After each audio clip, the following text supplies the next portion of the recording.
morning, good afternoon, or good evening, ladies and gentlemen. You've tuned in to Kush Constrictors. My name is JR, and thanks for tuning in. Tonight, I'm going to just be covering a few simple things. First of all, I was able to start my Facebook Kush Constrictors business page. So for all of you people who have liked or subscribed to that page, thank you very much. I really appreciate that. It's definitely a process in the making. But the first step for me when it came to making a page was making myself a nice little photo light box to take some realistic professional photos. So I did that. I've taken some good photos. Now I'm working on a logo, a pretty simple logo to kind of make as a watermark, just something entry level. I've actually paid a guy, foreign guy in another country, to do my logo for me. Same guy who did the logo for my tattoo shop, St. Paul Tattoo. For those of you who have gotten a tattoo or like my page or know me through my tattooing business, yeah, same dude who designed my logo is working on something for my Kush Constrictors logo as well. So in the meantime, I'm kind of just working on something real simple, something that was kind of inspirational for me. I got myself and my cousin and my business partner working on that little watermark, just something to throw out there for my photos for the page. So again, I do have some photos of current snakes that I have available. I have photos of snakes that will be available. I have photos of snakes that I'm using in my breeding programs. Speaking of which, tonight I just want to show off a few snakes. Again, I did make that page. I'll talk a little bit about that more later. But tonight I'm just going to show off a couple of my future breeders. I'm also working on some editing skills. So if you guys see some little clips where I cut or you hear some little music samples or something like that, who knows, maybe I'll edit and add music samples. Maybe I'll add some little text. I'm using some very, very entry-level stuff. Again, so please bear with me and just kind of grow with me, and hopefully you guys can appreciate what I have to show and talk about tonight. So here we go. We'll start with the first girl I have here. Now again, these are up and coming breeders that I'm showing off here. It's not anything that I've paired up yet. And for those of you guys who already own snakes or breed snakes and know about breeding snakes, a few things I'll cover, which I'll be going over, I'm sure, through these videos. But you definitely don't want to pair up a female that is under 1,500 grams. Reason being, she's just not big enough to really hold enough eggs that will be sustainable or that will give you good sized snakes. I mean, when you produce snakes, you definitely want to have nice healthy hatchlings. You want fertile eggs, and you want her to be able to produce enough that after she produces the eggs, she's still at a stable weight, that she's not going to have a hard time bouncing back from losing the weight she'll lose when she lays the eggs. So this girl right here is right on the brink of being breeder ready. For people who aren't aware of the genetics here, which probably is all of you, nobody's aware of the genetics here except for the guy who sold me the snake. But what she is a killer, super pastel. Killer is otherwise known as super pastel. But she is a super pastel sandblast, which is a gene a lot of people, there's not a lot of people working with this gene. A lot of people aren't even familiar with the gene and what it does, but it was actually proven out by a guy by the name of Brandon Osborne over at Osborne Reptiles. He's a really cool guy. Again, I think I've talked about him in other videos. I have a lot of his stuff in my collection, but he's got that urban camo stuff that's really, really dope, and I really like it. And one of the key ingredients to that is definitely super pastel. It's also the sandblast gene that makes those three of the primary ingredients that make the urban camo morph, which is pretty dope. So anyway, I'd like to do that urban camo, but I'd like to use some other snakes kind of on that same palette, you know, instead of maybe the cinnamon, maybe use some black pastel. And for those who don't know, basically what an urban camo is super pastel, super cinnamon, sandblast. And there's kind of little in-betweens, but as far as I know, the ideal urban camouflage ball python are those genes right there. And a little het pied influence is usually somewhere in there, not necessarily something that's mandatory in there, but oftentimes I know when Mr. Osborne was making the urban camos, he did a lot of it by using Piebaulds and so on and so forth, and that's kind of how I got a lot of my snakes. So as you'll see, what the Sandblast is it's a morph that kind of will take away pattern, like you'll see right here where it looks like it was actually sandblasted away. The super pastel is a lot of yellows and blacks. When you make it a super, it makes it a little bit more brighter, and blushes out the head, so the head's a lot lighter on the snake. So yeah, she'll be kind of an ingredient that I will eventually use. Hopefully I can keep the pastel going strong in her, and then get some more Sandblast. I'd like to get at least 3 more Sandblast morphs out of her. So maybe nice 2 males and a female with Sandblast in it would be really dope. So I can use those to kind of work with my pastel and cinnamon stuff, and like I said, some other stuff on the same color alleles or morph alleles. So anyway, that is one of my potential or up and coming breeder females. She's at about 1,400 grams. Pretty dope girl, man. I really like the Piebaulds. Piebald, again, for those of you who don't know, is this the stuff that basically makes it white. You know, it looks a lot like albinism, but it's not albinism, it's Piebald. So anyway, there's one of my up and coming breeders right there, everybody. Check her out. Boom, there she is. So next up and coming breeder that I have, I'm pretty excited about.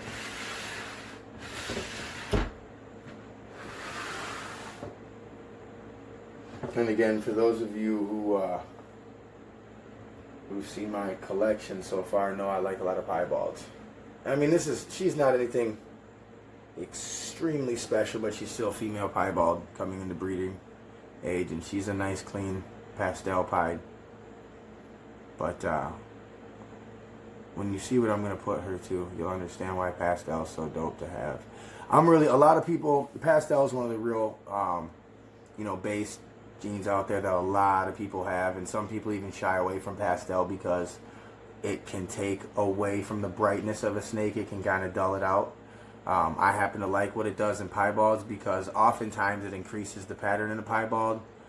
And with some other stuff, it does some pretty cool things. Like, for example, the Baker Line Special Piebalds mixed with pastel are really dope. If you could throw in some more stuff to increase pattern, like Enchi, or even some pinstripe in there, I'm sure there be some really dope potential, which is kind of what I'm leaning toward with my pie program. I mean, it's no secret I have a nice male special Piebald that's coming into breeder size this year that I will be pairing to a lot of my Piebald females to make a lot of different special Piebald combinations. I really like the special pieds, and to have a male special Piebald in my collection that's actually starting to produce sperm as of now is pretty dope.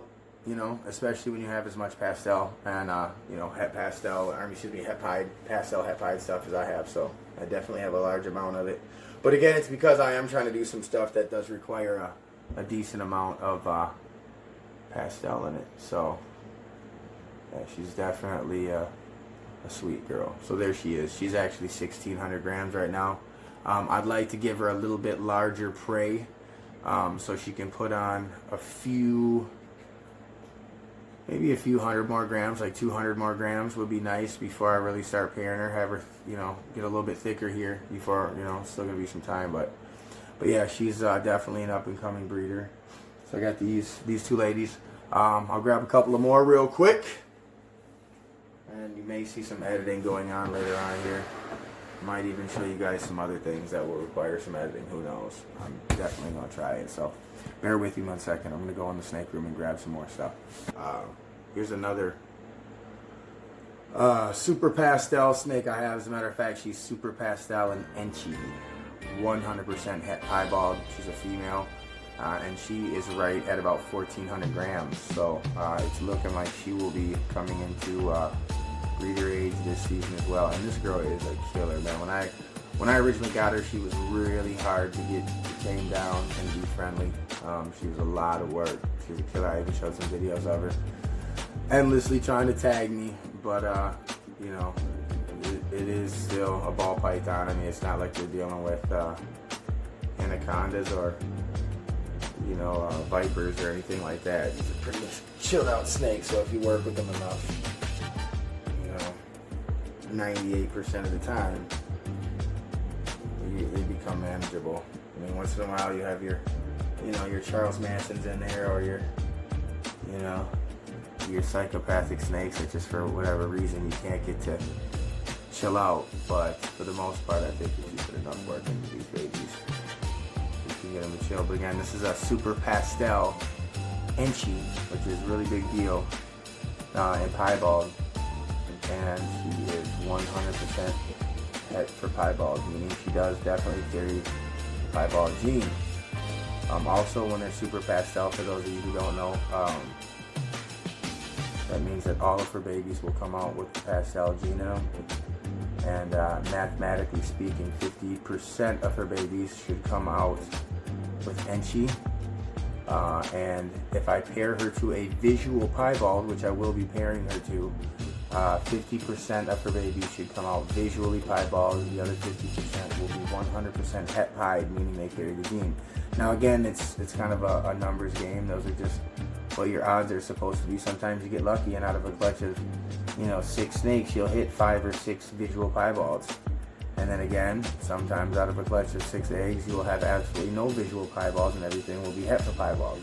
So it's kind of the fun when dealing with hets like this, is you don't know exactly what's going to happen and what you're going to prove out. But I definitely like having some het pieds in my collection. Just some hets for any recessive gene are always cool to work with.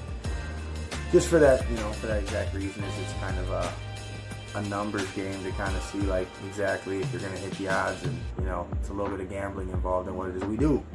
So here she is. Here's another one of my future breeders right here, everybody. She is a killer, and she 100% het pied. She's a pretty girl. And again, what I'm showing tonight is females that are up and coming breeders that will most likely be put into my breeding program as long as they continue to eat at the pace they are at. So here she is.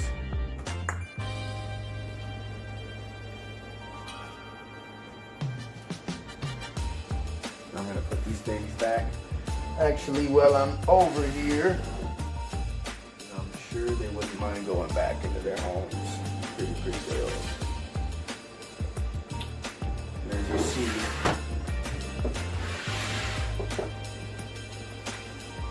they're all pretty tan. Big sweet babies.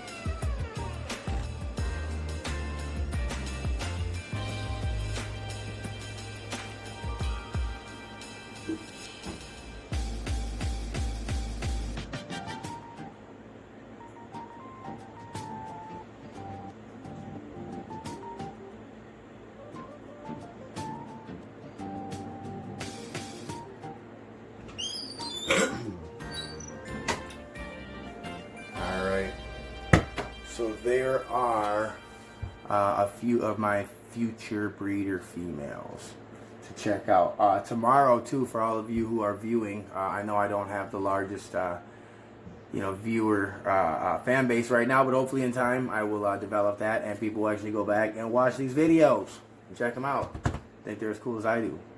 So anyway, yeah, so tomorrow will be an egg cutting for all of you who want to check out what I got coming up. Pretty big deal. I got a cool pairing.